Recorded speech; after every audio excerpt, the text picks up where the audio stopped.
I can hear something calling. It's calling me every day. If taking a chance is a crime, then I've got hell to pay.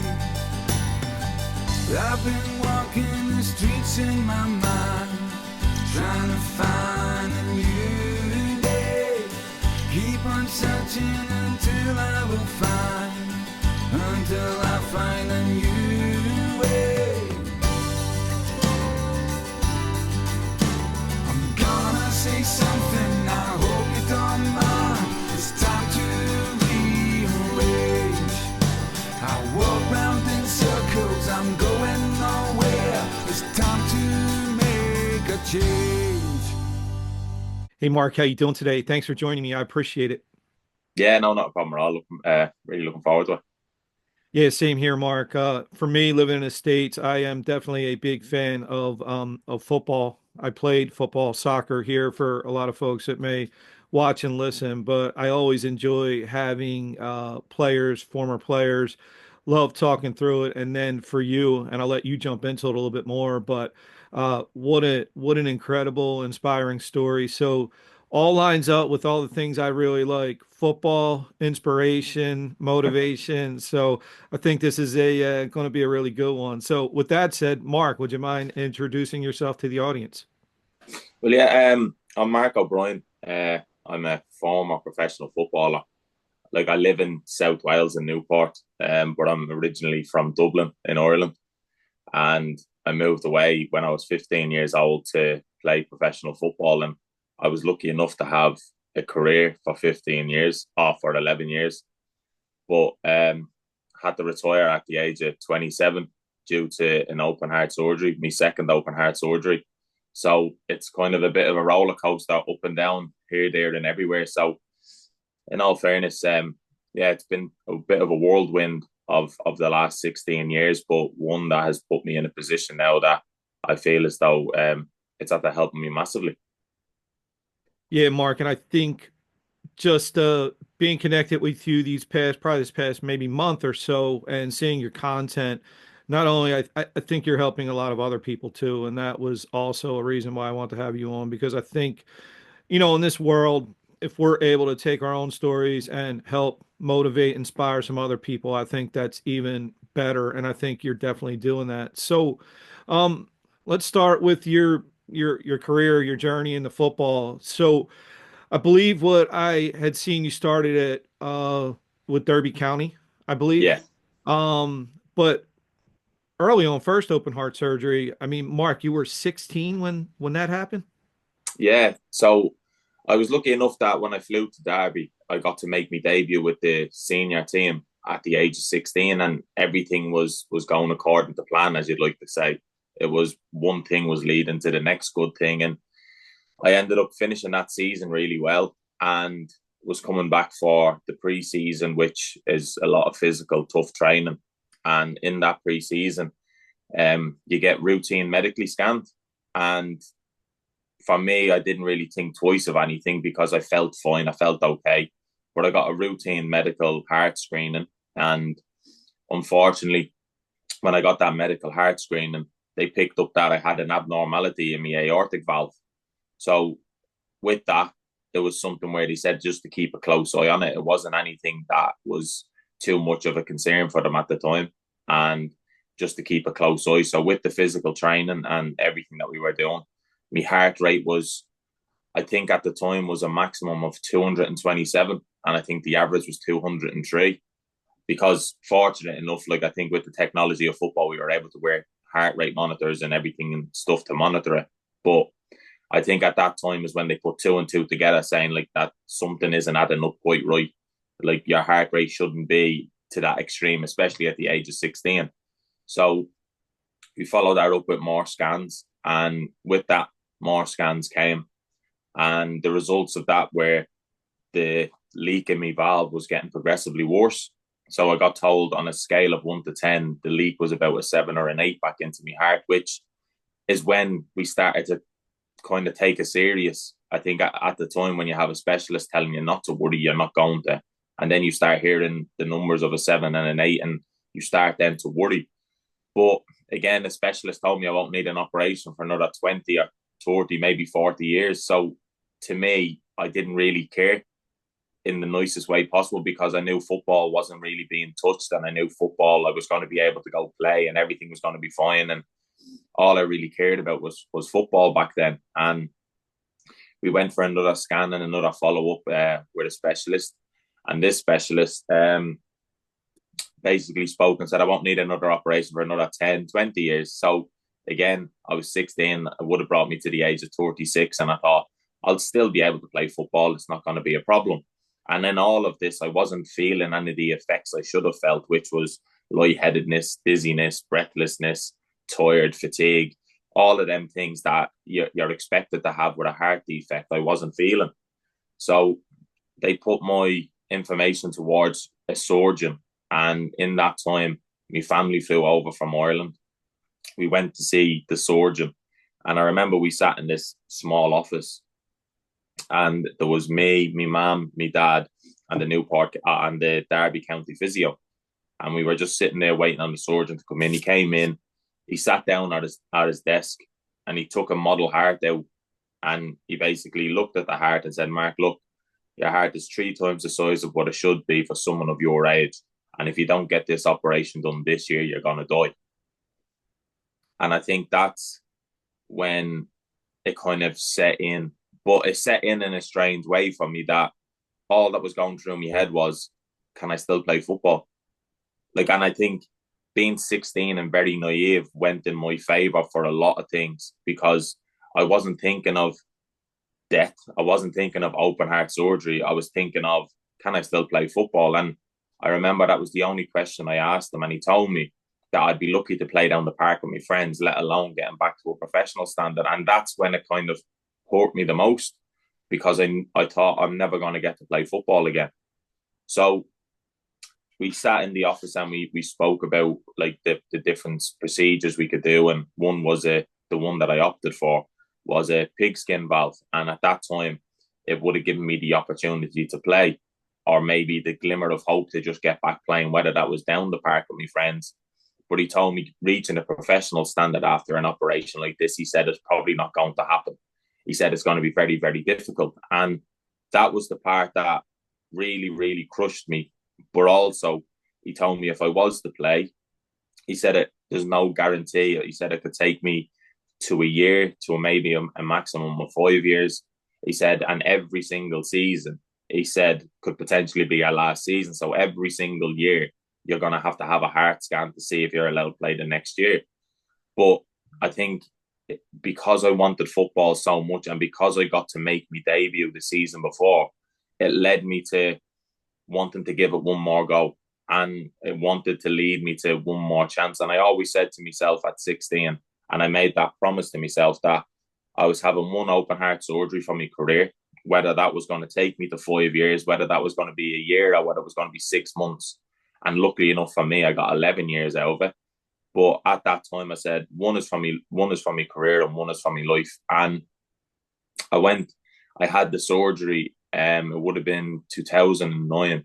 I think I had it in September time. And by just the turn of the year 2010, I think I got back playing April, May time. About April time, I got back playing.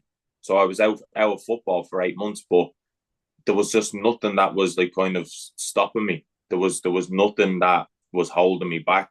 I had so much support from Derby as a club, my family, teammates around me.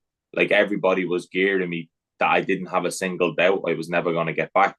And then that open heart surgery is something that, was tough to get at 16, but it set me up for so much in my career that gave me a certain mental toughness and resilience that I needed for a football career. And it made me also fall in love with football so much more, because that old cliche of play every game like it's going to be a last, and play every season like it's going to be a last, I actually had to do that.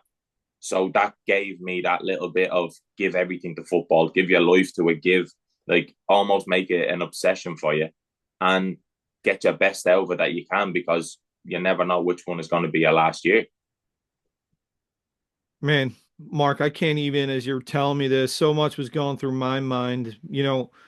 For me being 52 years old now, thinking of my own kids, I wanted to ask you, hearing that at 16, I'm not even sure how I mean, I do believe what you said that being 16 probably played into your favor from a mental standpoint, because I think at that age we think we're invincible. So we don't think of things like that. But I wanted to touch a little bit about your family, your mom and your dad, because man, I don't even know if I'm sitting there with my son and we get that news. I don't know what's going through my head as far as, do I ever want to see you, as much as I want to see you play football again, do I really want to see you play football again? How is that dynamic between you and your parents? Or maybe a better way to phrase this, how much worry and concern did your parents allow you to see during that time? In all fairness, I think they just went along with what I wanted. I think they knew how much I loved football and they supported it the whole way. And like, I made the decision myself. Like, it wasn't that I had to sit with my parents and go through the different scenarios. It was basically when I heard the smallest chance of me playing football, I said, that's the one I want. And my family, like reluctantly, I think it was because I've been able to speak with them since about it all, and reluctantly they went along with me, but they had concerns constantly. Every time I went out to play a game, every time I went out to train, they just worried about me, but they never told me because they knew I was living the dream that I wanted to live. So they were just so supportive through everything that I had. And I was fortunate for that because with their support and obviously the Derby County and the club support, I didn't have that doubt in my mind that this is never going to happen. The only doubt came from the surgeon himself saying, Mark, you'll probably never play again. And when you have a doctor saying that, yeah, you take it serious. But when I had everybody else, once I come out of hospital, telling me, look, we'll take it slowly, we'll get you back and we'll treat it as an injury, we'll get you back fit. And that's all that I needed was just people just to like be around, because there were days through it all that I thought this probably isn't going to happen because I just physically was thinking to myself, I don't feel fit anymore. Like I was struggling to walk from here to the closest door, and it's basically it's learning to walk again because you just have to build it up and build it up and build it up. And I always had little doubts in my own mind, but because nobody else around me had a single doubt, it never really set into me. And football became like a big distraction for me. So every time I was out on a field, every time I was kicking a ball, and every time I was in the training ground, it gave me a distraction for the actual thoughts that were going on, thinking this might never happen again. So like my family and everybody around were so supportive. And I get my family probably say now, and have told me that I'd go out and play on a Saturday and they would just sit and hope, I hope Mark makes it through. And I know it's not a nice thought to think that I was putting my family through that, but they stayed strong for me through it all to not let me know that they were thinking that way. Because if I had known that my family were being that way, it maybe would have stopped my choice to go back playing for the sake of my family. But it was the opposite, where my family held back what they thought for the sake of me, so I could go and play my career and actually just feel comfortable doing it. So I was lucky that they dealt with it that way. Yeah, and if your parents happen to see this podcast episode, I mean, from me to them, kudos, because as you told the story, really kudos to them for staying strong for you, and then obviously kudos for you for doing what you did. Mark, do you think, recently, I think we've seen this happen more than we may have ever had, but I think back a little bit to the incident with, Erickson comes to mind during the World Cup, right? When he, had that incident where he basically collapses on the field. Do you think if a situation like that had occurred during this time for you, would that have led to any more doubt for you potentially? Potentially, it would have led to doubt, but it's almost like football when it's your life and it's your craft and it's your dream since a kid. it takes a lot to drag you away. It almost has to come from somebody else's opinion, and it almost has to come from somebody else to take it away from you than for you to give it up. Because I think once you're in an industry, and I think that goes for any line of work that like basically can be a dream and your dream job and everything, that it takes a lot for you to come away, because football takes over your life. And when that is all you've known, it's a hard decision to come away from, because it's a scary decision to come away from. It's very scary to step away from something that I left school when I was 15. I gave everything to my football career, and now all of a sudden, do I stop? Well, what do I do next? Where do I go from here? And I think when you get faced with that, I think you try and exhaust every avenue to stay in it until somebody says, Mark, it's not going to happen anymore. And I think that's what's needed to happen. But I don't know. I look at them situations and it would put doubt in my mind. But I can see, and you do see it from the likes of Ericsson, who got back playing, that it is something where your family are one thing and your family are everything. But that love for football is something that you don't get on a day-to-day basis. You don't get a lifestyle like this on a day-to-day basis. And I think that is something where it takes a lot, and it takes a massive decision to come away from that, because once you make that decision, there's no going back. And I think that's the tough part of it, is that with anything, you can say no to it for a little while and then you can step back into it and maybe step back out. But with football, it's almost like when you're in it for the long haul. And then the minute you step away from it, that's you finished. And I think you get scared. And I think it would have made me think twice about it a lot. I would have thought a lot more in depth about it when or if that ever happened. But I think it still would have been a doctor's choice to tell me to stop playing rather than me to come away from it and actually make that decision myself. Yeah, well, again, kudos, because not only I mean, not only were you through hell, but you really defied the odds, which I think is fantastic. And again, that's why I love having folks like you on the show, because I think it's such an inspiration to other people to hear it from someone at your level who was able to do what you did. So now let's talk about the football for a little bit. One of the things I've heard about, seen you talk about a little bit, but I want to bring up, I believe, and correct me if I'm wrong, 2017, the goal that saved your team at the time, Newport County, from relegation. What does that feel like? Honestly, it's one of the best feelings that I've ever gone through in my life and ever experienced. It was my very first ever professional league goal, and I think for the situation that we were in and my own personal situation, it kind of meant that little bit more. I think it was going into a season. I signed for Newport County in that January, and I only had 6 months with them. But the previous 12 months before that, I didn't play a single minute for a manager that I had at a different team. So I was kind of in that mode of football where my confidence was down low, everything was gone against me. And again, me football career being on a time scale as it is, it was kind of like this was last chance saloon type thing. This was like me last chance to keep my career going. Like I needed to do something for myself, because especially in football, when you're not playing, you're easily forgotten about. It's kind of like you have to stay involved in some sort of capacity to keep yourself moving, to get that next move, or else you're forgotten about your old news and nobody wants to know you. And I think I was falling into that category until I came across Newport County, and I signed in the January, and we were bottom of the table. I signed for 6 months, and in that 6 months, the agreement I had was I'm going to sign a 6 month contract, and if we get out of relegation and we stay safe, I get a new 2 year contract. If we get relegated, I don't get a new contract, and I'm left with no football club, and I've just been relegated with a team. So it was almost one of those things that was quite tough, but I had to do it. I had to make that decision. I had to give myself a fighting chance. And So from January all the way till May, the 6th of May, we were just chipping away and we were fighting away and we were battling away.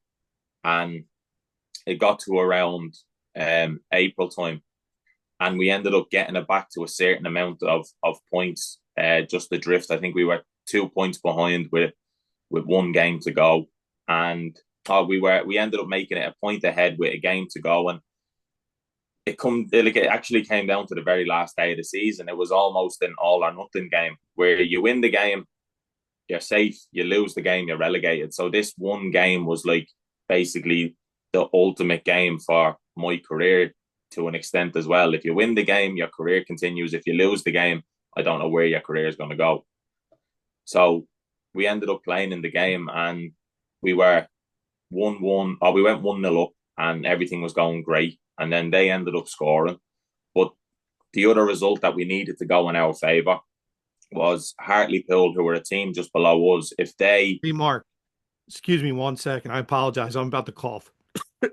no problem.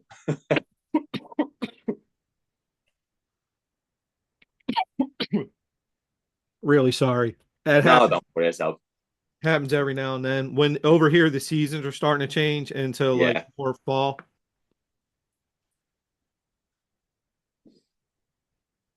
No worries. I'll edit it out and piece it together. I won't leave that part in. But I'm yeah, it's sorry. not a problem.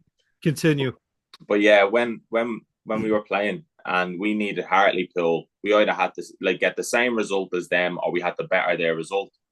So when we went 1-1, Hartlepool was still losing 1-0, so we were still safe. We were still like staying out of the relegation, so everything was great.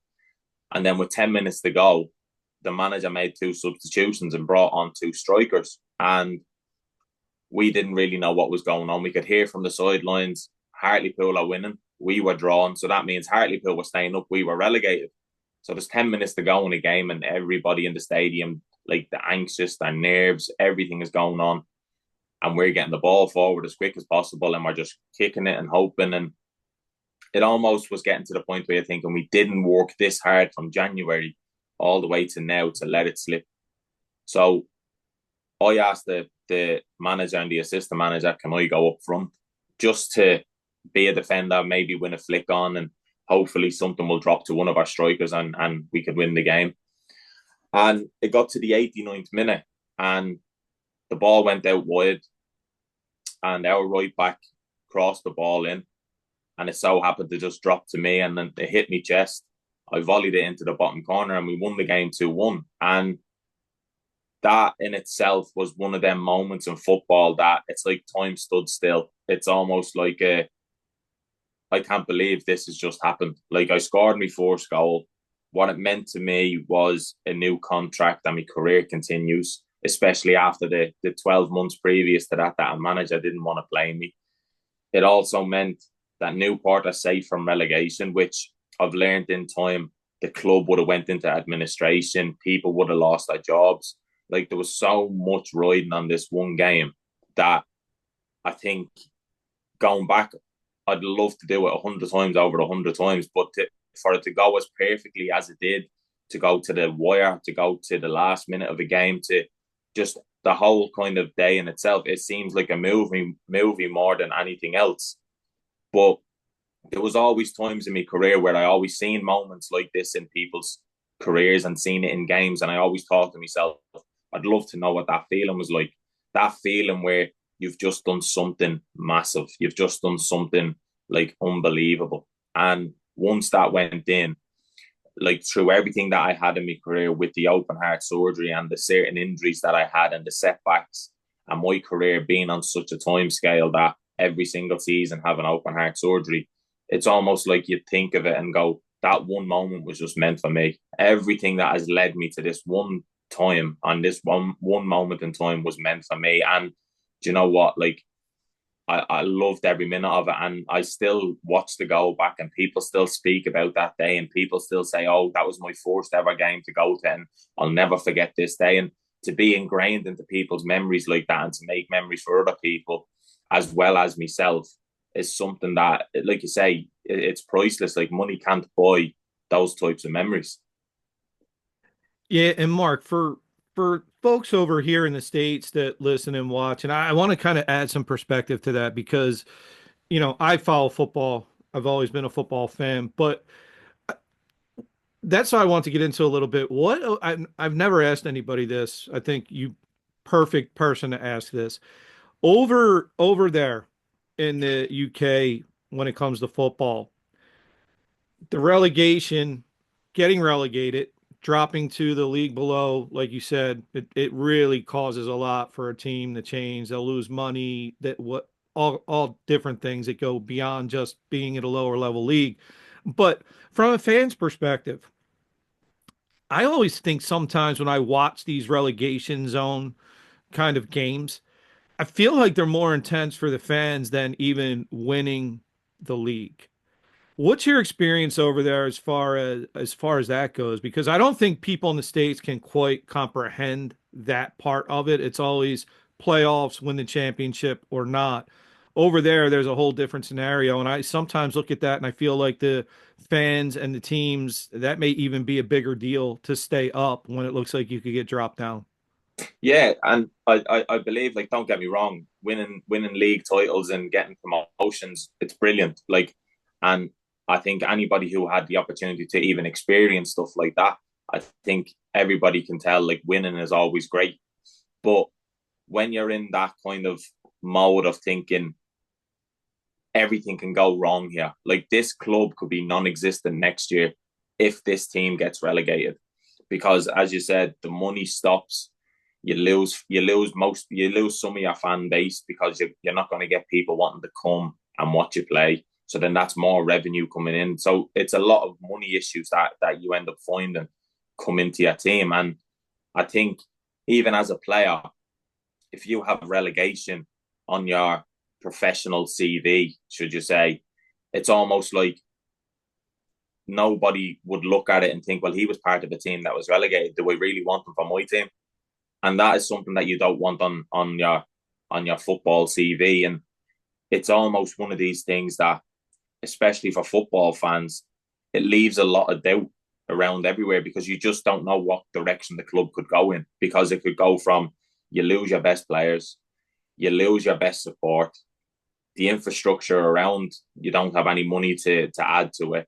You then also can't start paying bills for things that you were able to pay for when you were in the league you were in. So like there's so much more. And then the backroom staff, there's not enough money to pay some of them. So some of them might have to start finding new jobs, and they could have been working there for years upon years. So there's so much that goes into it. So when you have that opportunity of coming out the other end and not being relegated, it's almost treated as though you've just won the league. It's almost treated as though you've just won a trophy. And it's a whole different emotional game, because it was the first time when that final whistle went, it was the first time I ever cried for football.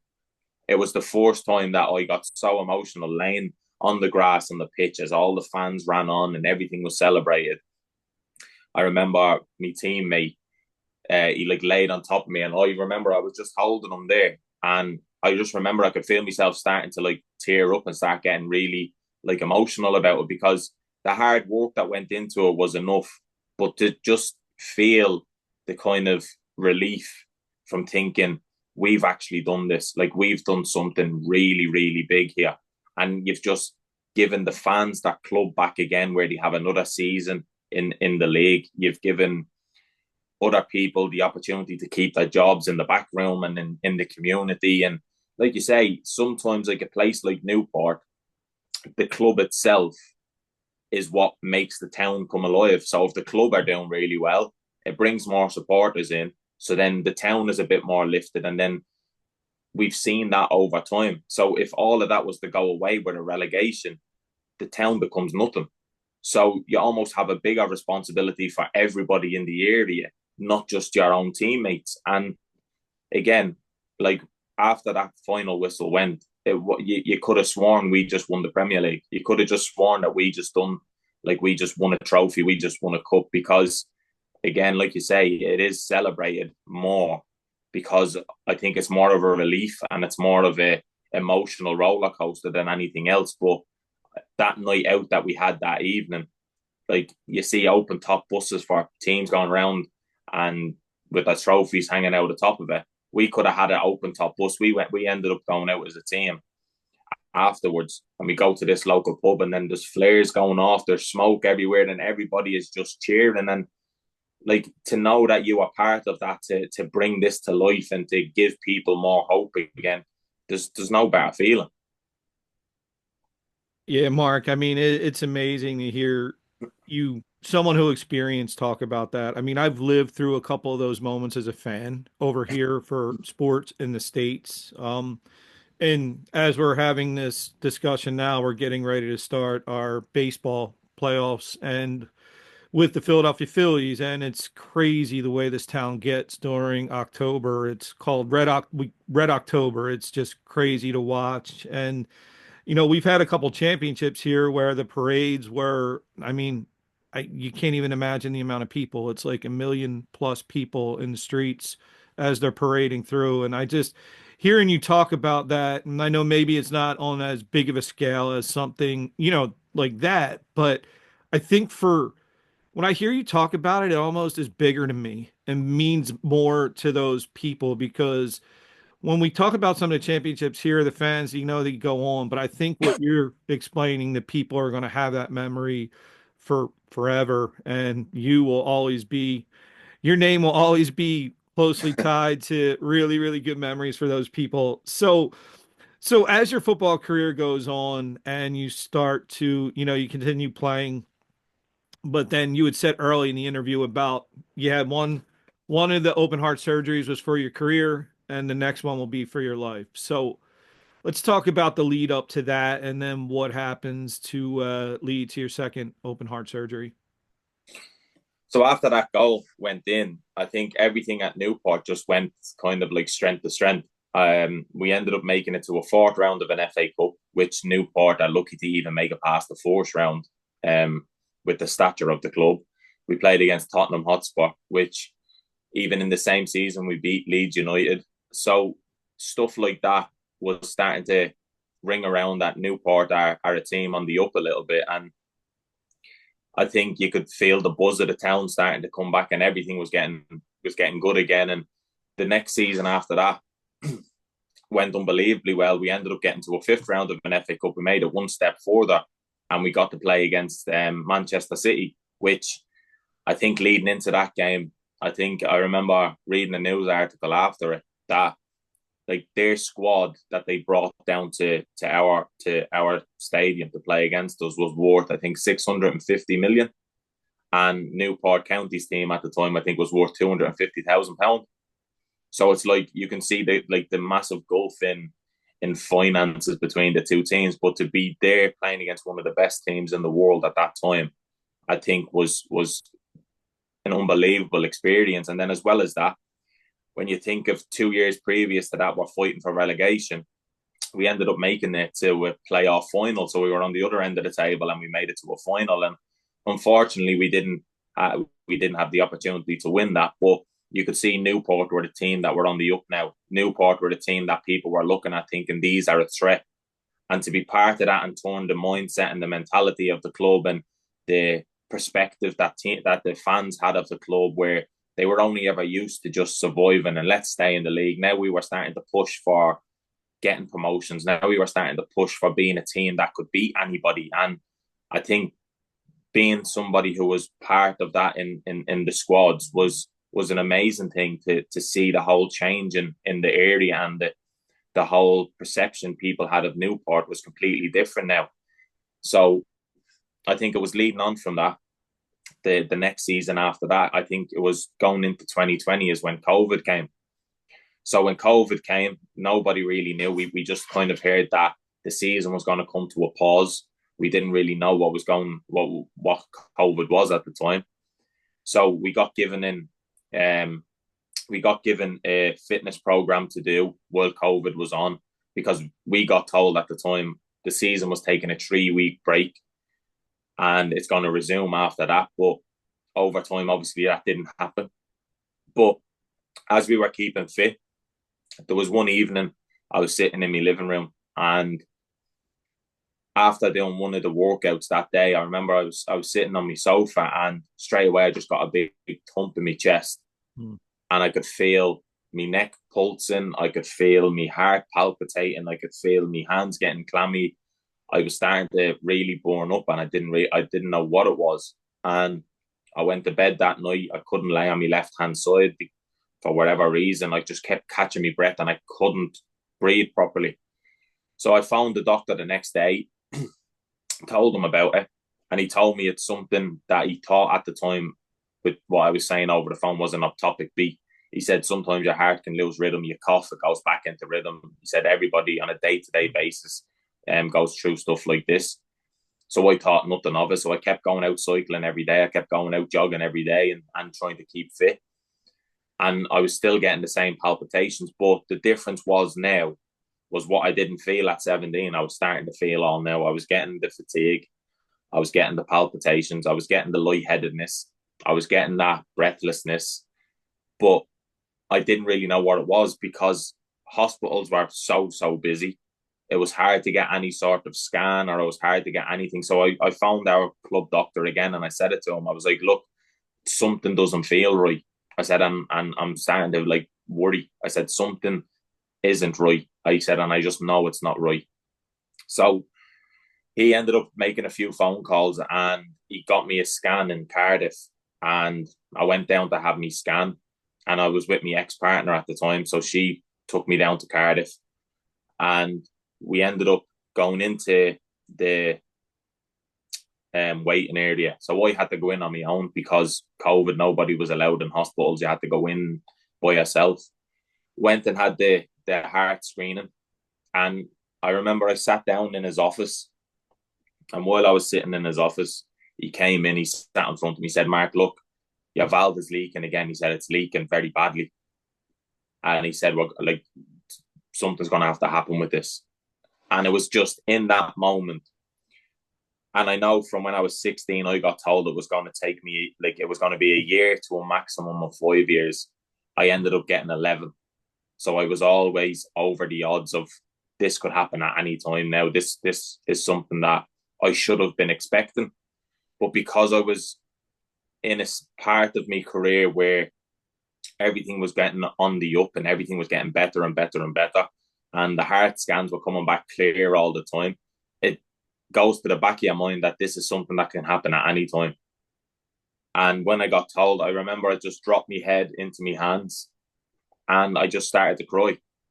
I just burst into tears. And the doctor himself was saying, Mark, look, there's procedures we can do. Like, you can get a prosthetic valve in and you can continue your career. And I said it to him. I said, look, I said, I know what you're saying is right. But I said, when I was 16, I told myself, I'm having one operation for my career and one for my life. And I said it to him, whether it was going to take me a year, 5 years, or lucky enough to have 11. I said, once this time was coming around, I said, my career is done. And he understood. And I told him the operation I opted for. And he kind of sat with me and consoled me, but I just felt numb. I just felt as though I can't believe this is happening, especially because it was during COVID. It wasn't like I was playing last week and it's at the happening. Like, I felt as though my career can't finish like this. But I knew I had to, because I was never going to break that promise to myself, because it almost was getting into that territory of my family have dealt with it for long enough now. I want to be able to go on with my life, not thinking this could happen again. And I have to go out and test myself every single day with the physical training. So I ended up getting back into the car with my ex-partner and I just burst into tears again. So I got on the phone to my mum and told my mum and said, look, my valve is leaking again. She said, no problem, I'll be on the flight tomorrow. So she flew over to me the next day. And in that time, I could feel myself deteriorating, if that is a strong word to put to it, but I could feel myself getting worse. I was feeling the effects, but the difference of 16 and 27 was the fact of I understood everything that was going on. I wasn't a naive 16-year-old that didn't know what was happening. So I knew the open heart surgery was scaring me. I had to put out into the news and phone my manager and tell him, look, I've just had a heart scan, I have to retire. So then that was news to him. He told me, he started to cry. And then I had to put out onto social media to people to And in that time, I I didn't think I would have got the reaction that I did about my career and having to retire, because to me, I was always someone that wanted the biggest and the best for my career. I wanted to play in the Premier League. And if you don't play in the Premier League, you've had an okay career. Like, I just always had that expectation of myself to want to play at the best and be the best and play at the highest. And I just thought, well, I'll put it out on social media, just let people know that I'm not going to be playing again. But I didn't really think much of it. And then out of nowhere, it's all over the telly, it's all over media, it's all over the news. I have people phoning me up, people texting me.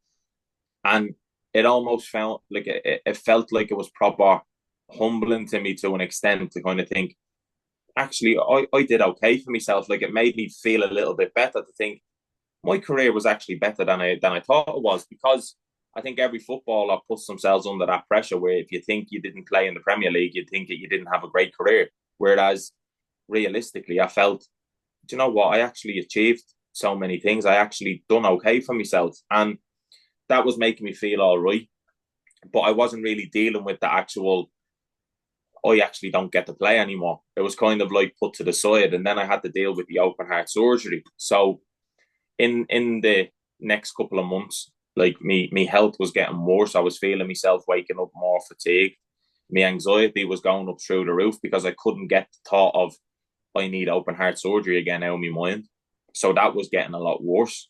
And everything was just like building up in me and building up in this big tension that I just couldn't shake.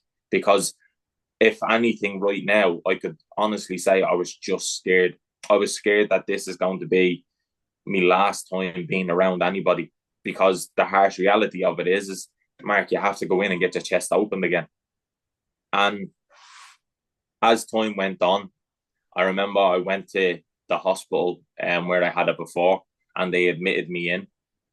And in the time I was in the hospital, I was actually more relaxed being in hospital, because I felt as though I'm in an area that I feel safe, because nothing can go wrong when I'm in a hospital. I'm in the best place ever if something happens.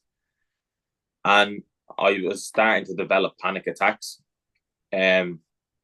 which at the time I didn't know what panic attacks were.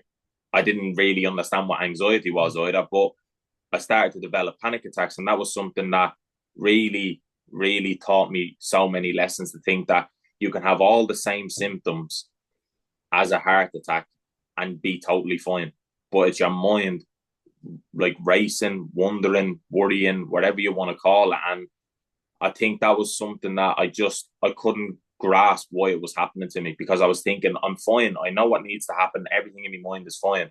And I was always somebody that I need to know the reason why. If I don't know the reason why, I want to find out the reason why. And when it came to panic attacks and anxieties and different things, I couldn't understand why. And it was really getting to me more and more. So the lead up to the operation, I spent 4 weeks, 5 weeks before the operation in hospital, waiting on a date, because again, it was still during COVID. So hospitals obviously were run super busy. And in that time, I ended up having another panic attack, and they thought I had an infection in my valve. So I got given a date for my operation. So it would have been 2 days before the operation. I was laying in the hospital bed at night, started to break into sweats again, started to feel really ill and started to feel sick. And they rushed in. They gave me an echo. They gave me an ECG and all these different things. And my heart rate was up through the roof. And they thought I had a really bad infection. So in that time of thinking I had an infection, I remember the next day the doctor came around and he said to me, he said, look, Mark, he said, your operation is tomorrow, but we need to find out if you have an infection. Because if you have an infection, we can't operate on you until the infection goes. So then again, I started to worry. And he also said, today, Mark, we have to move you onto the main ward. And that's normally the main ward where everybody's recovering. I was on the side ward waiting on the operation.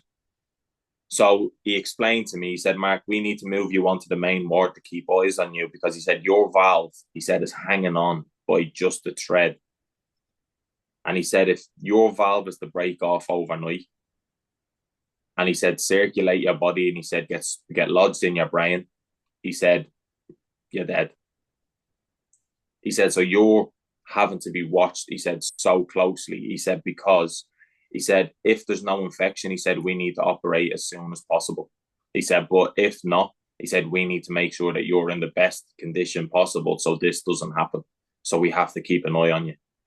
So in hindsight, was basically telling me, Mark, you've got potentially 24 hours to 48 hours to live. And that to me really was something that I couldn't get my head around. I just couldn't understand, like, how has this happened to me? I'm somebody who should be physically fit, and my career's just finished, and now I need open heart surgery. But the difference was that changed my perspective for so many things, for something I was so afraid of having.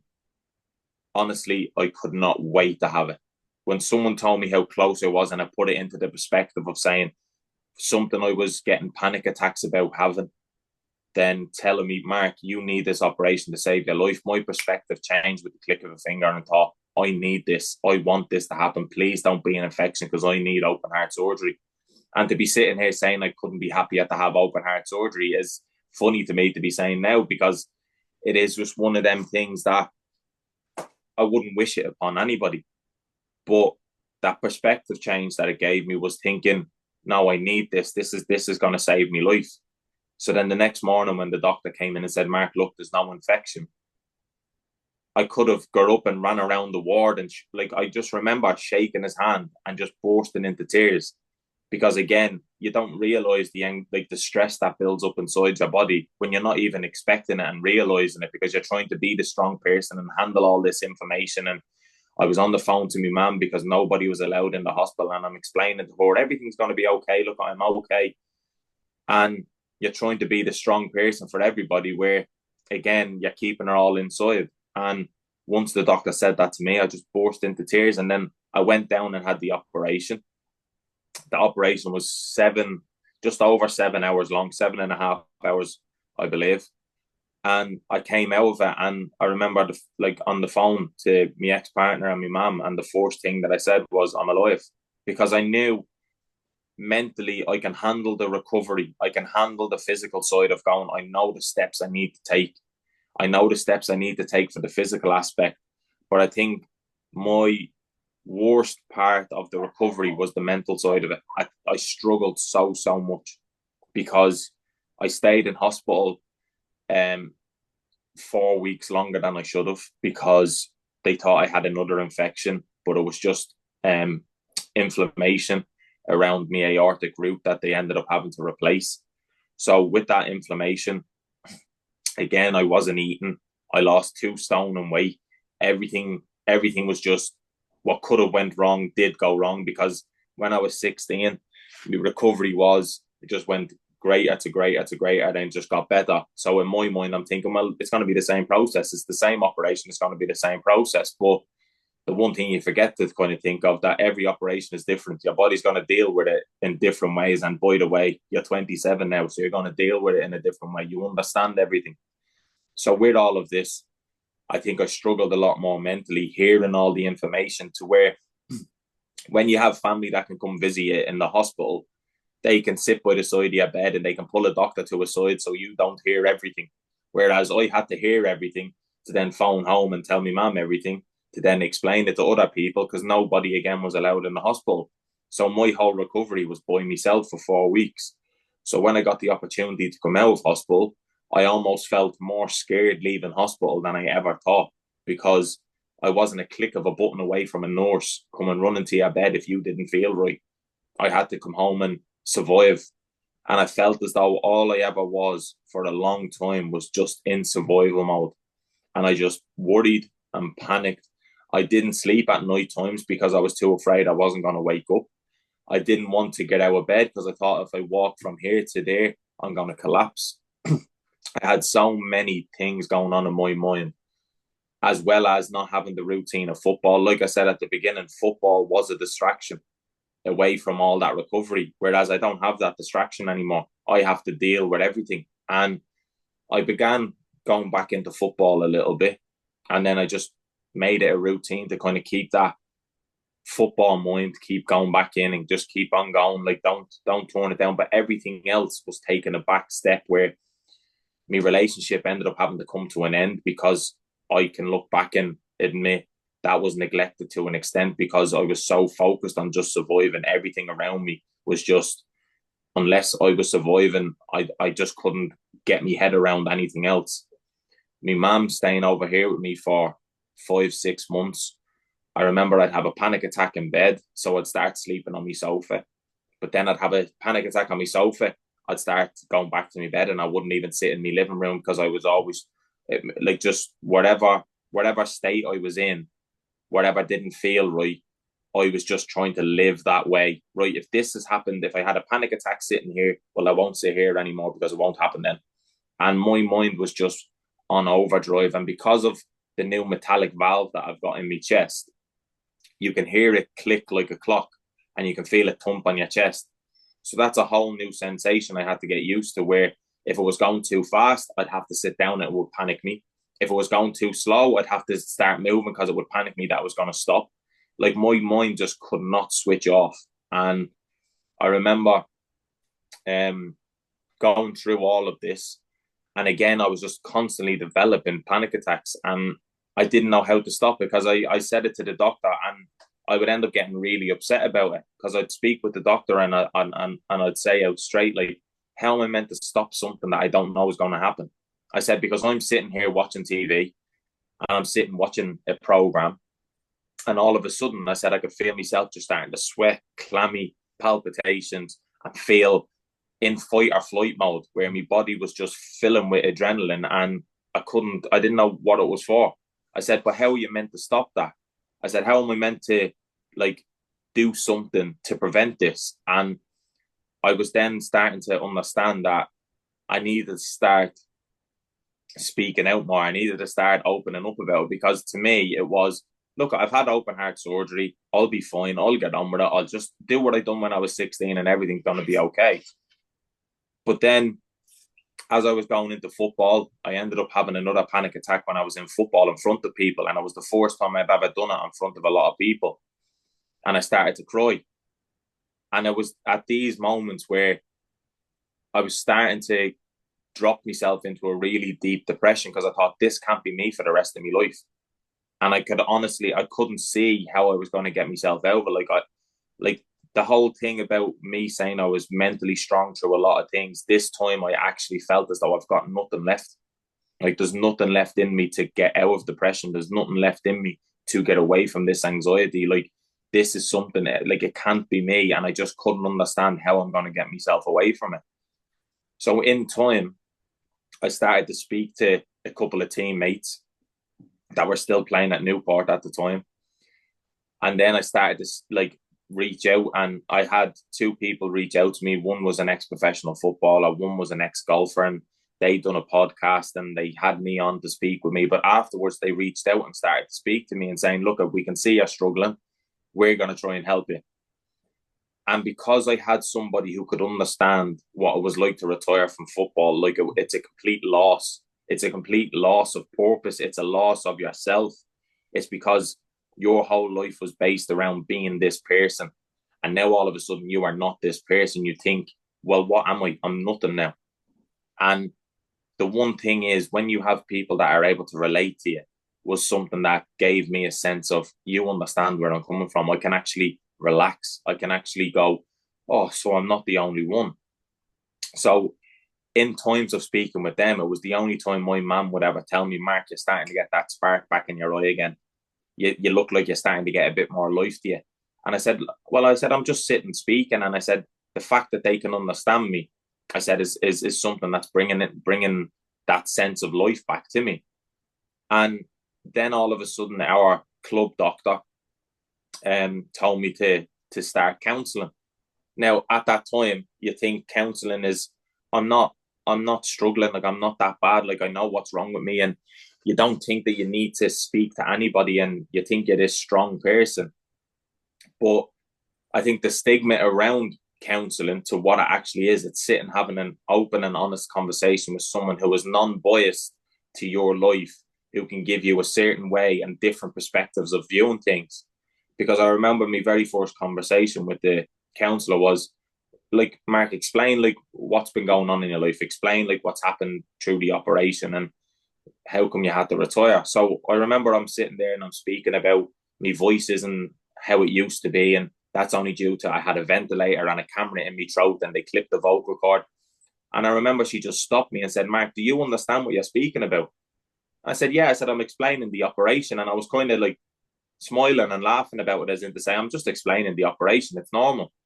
She said, Mark, what you're explaining is not many people will experience this in their life. And you're talking about it like you've just had a tooth out. She said, you've normalized something that's so extreme and so like life changing that you're trying to make it normal to yourself because that's all you've ever known.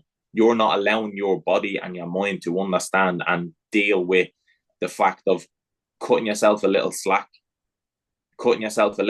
of saying, Mark, you've been through a lot. It's okay to be like this. You're trying to force yourself not to be, and your body's fighting back now. And that's where your panic attacks are coming from. Your body is fighting you, saying, Mark, pay attention to what's going on here. Like, you've been through a lot. Mm-hmm. So I also, as much as going through what I did and the struggles that I had, it gave me the biggest and best perspectives that I've ever had. And it's made me such a much better person than I think I've ever been, due to the fact of having understanding of so many more things to what people can suffer with on a daily basis or once in every so often. But it's given me an understanding of going, I want to be that example now, that next purpose of what I was as a footballer, because I started to learn, and again, it was the ex-footballer and ex-golfer, was I understood the fact of going, you have to accept it, because you have to accept that you're never going to be that person again. You're never going to be footballer Mark. You have to accept that. But it wasn't football that made Mark successful. It was Mark that made football successful. So all the things that you were and that you are that made football successful, you are still that person. Football was just a part of it. But whatever success you had in football was because of the dedication you put in, was because of the hard work you put in, was because of the resilience you've shown. And it's almost like you lose sight of that until someone says it to you. And then you start going, actually, yeah, you're right. So then you start applying that in so many different ways.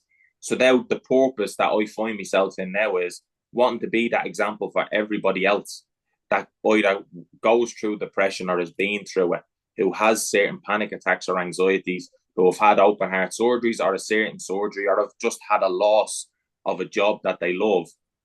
But to prove that life still goes on and you can still make a success of yourself in whatever aspect you want that to be.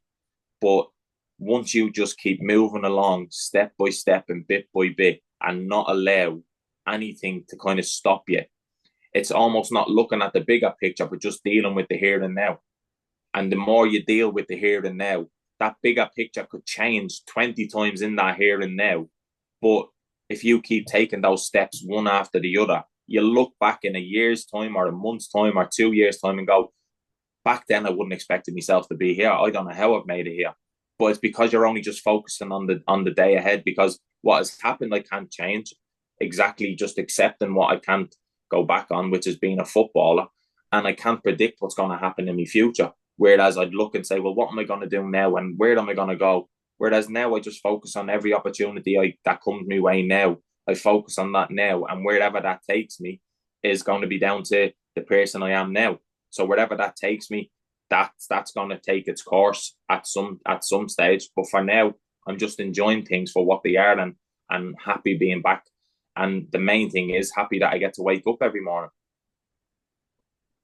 Man, Mark, this is why I love this show. So I love doing this show so much, because I mean, hearing and obviously I agree with what your therapist said. I mean, what you went through was to the extreme. But, and I can only tell you this from, I wasn't a pro football player, 52-year-old guy with a podcast, a regular job, and my family. But all the people I talk to on this show, it's amazing how we aren't alone, right? It might not be to the extreme, but it's for each person. I think it's their own extreme, right? Like I Yeah. know Even me, it was probably 3 or 4 years ago, I had a panic attack, and I kid you not, man, it was probably the worst 3 hours of my life. I pacing, couldn't from the downstairs to the upstairs to the deck to out front. Like I just couldn't get it out, right? And I talked to so many people on the show who dealt with panic attacks, suicide attempts, right? And it just, again, I think it just shows me hearing your story how much we all are similar and have similar experiences. But Mark, I mean, God, kudos to you. Listening to you walk through it the way you did, it just really, I mean, I was just so intent listening to you. I'm not going to lie, there was a part of me where I almost forgot we were actually doing the show because it was just like listening to what you've been through. Um, Hearing you describe it though and all you've been through, I want to end with this.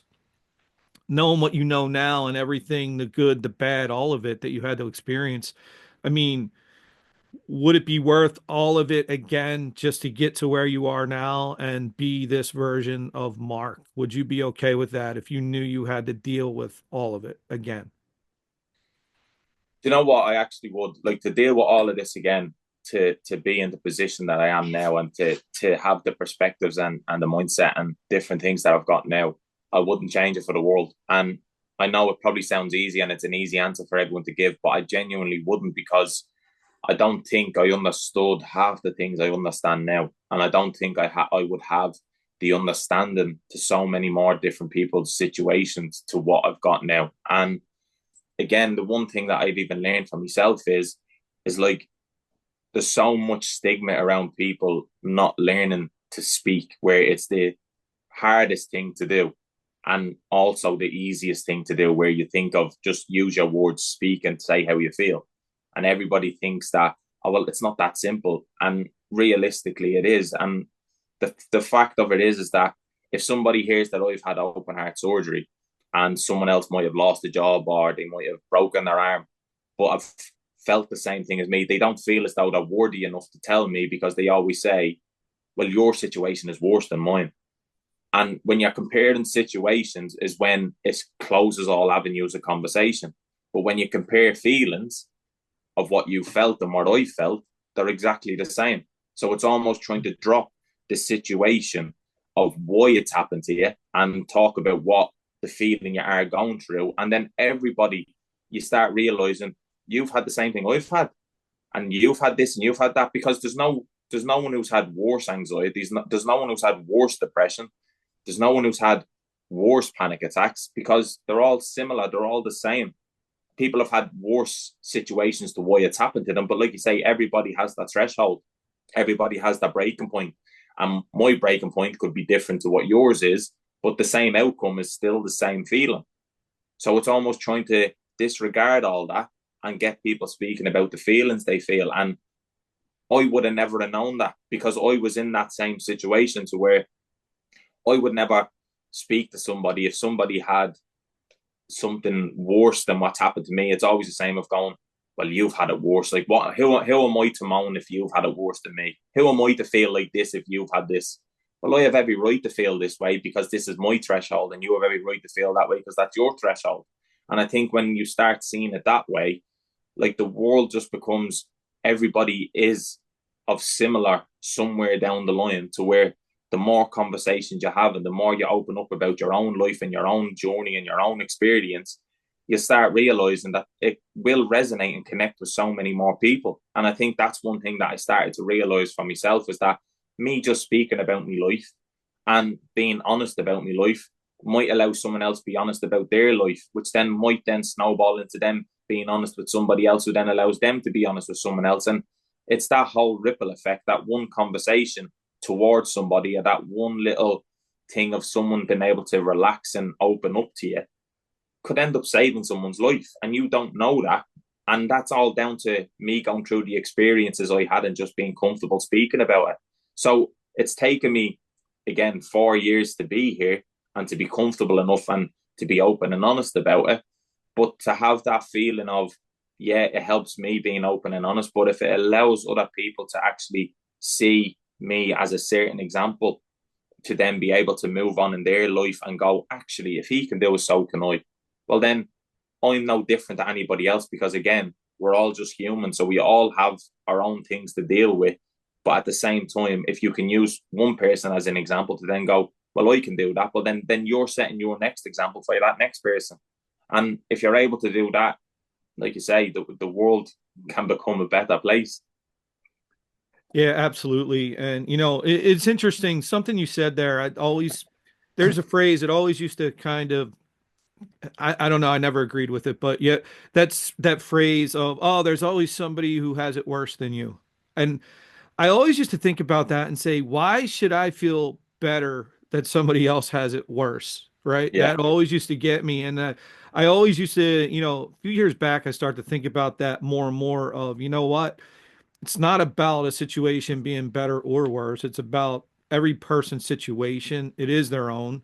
And the feelings that come from those situations for each person, they're probably to the same extreme as the other person because of our breaking points. But Mark, I think what you're doing is really, really amazing. And we talked about it early about the goal you scored to stave off relegation.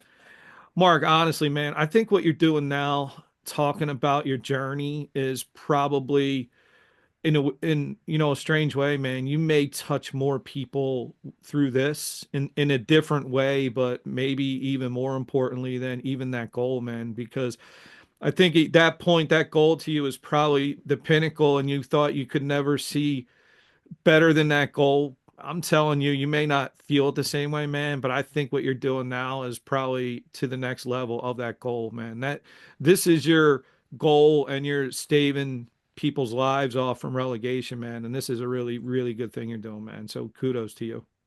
No, thanks. And it is just one of those things that, again, like you say, you look for that next purpose of why this has all happened to me, and what makes it easier for myself to make it feel as though it was all worth going through and it was all worth having is because of the fact of you could have somebody who messages you and thinks, this is a person that I don't know, but I know they know how I feel.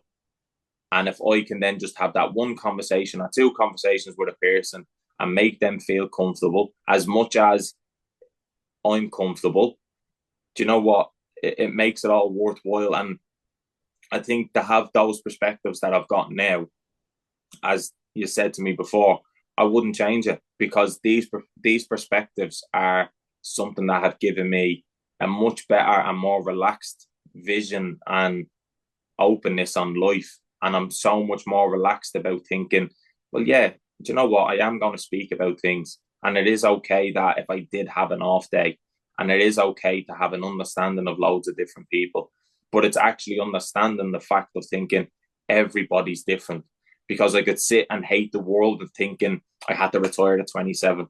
I had to give up football. I had to give up that for the rest of my life. Whereas the perspective change that I have for so many things is anything that might be negative, because again, I can see everything negative as many times as I like, as everybody can. It's easy to find negatives in life.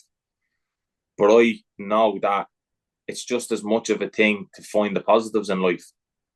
Everything is a choice, and how I want to view it and how I want to choose it and how I want to see it. Not everybody has to agree with me, and that's okay. But I want to choose to see things in a positive. So I look at everything that's happened in my life and say it's happened for a reason to be here. I look at retiring at 27 as a positive because it's given me a head start to be where I'm at right now. And obviously, I look at it as a positive to say, well, at 16, I got told I'd never play again. So to play 11 years was better than playing no years. So then there's the next positive to come out of a bad situation. So it's almost like you look at any negative that you want and you look at the small positive that could be in that, but then that small positive makes everything just seem that little bit easier. So why wouldn't I want to do that for myself? And if it's not for everybody, and I know everybody doesn't want to think that it's all sunshine and rainbows, because I do have days where I do see things negatively, but I just choose to see the more positive in things because I know that that's what makes me feel better. And it's finding that right thing for yourself that's going to make you feel better. But the one thing that everybody can do is have a conversation. And if that's to vent, if that's to have an understanding, or if that's to look for a solution, We all have the capabilities of speaking, and it's the most powerful and simplest thing. But again, like I say, it's the hardest thing because nobody wants to seem vulnerable. But the more vulnerable that you get, the more you get out of it. And as you say, the sooner you do it, the better you become, because life doesn't stop. Life never stops moving. So you might as well go along with it and slowly open yourself up. And then, as I've always looked at it and said, in time, if I had to look back 4 years now and say that I'd be sitting here speaking and being open and honest as I am, I would have laughed at you and said that I'd be curled in a ball in the middle of my bed. So the fact that I want to be that living proof that I'm no different to anybody else. So anybody can do it. And that's the position that I'm taking.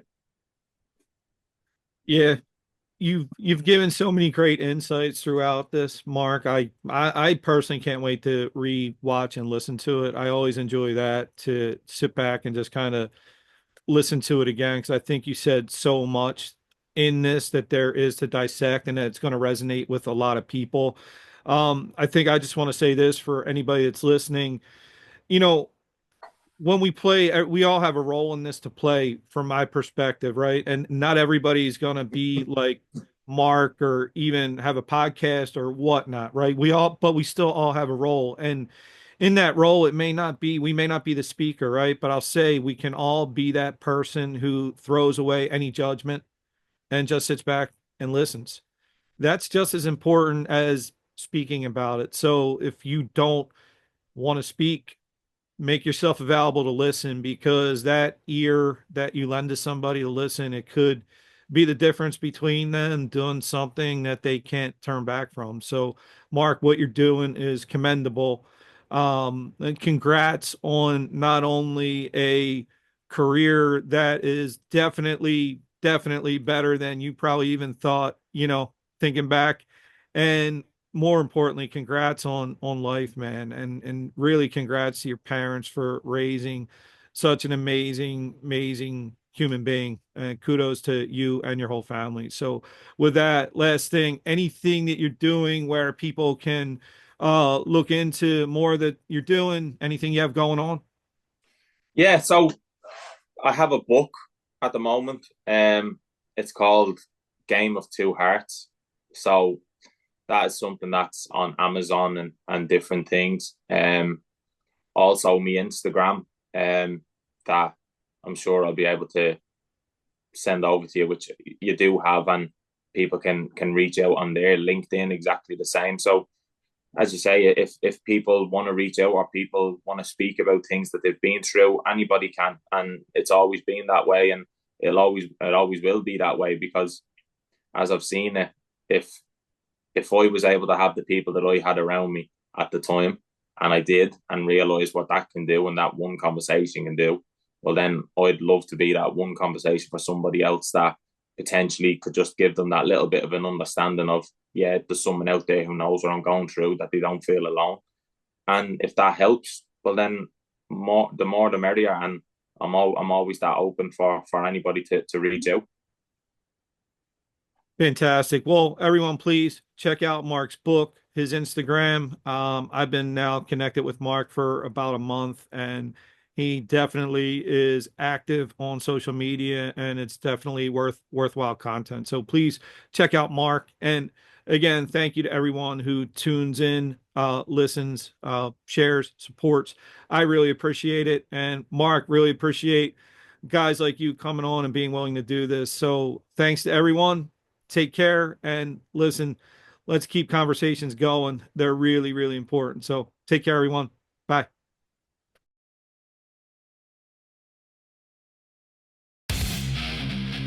This has been the Bare Essentials. Thanks for listening. And remember, never hibernate on your goals.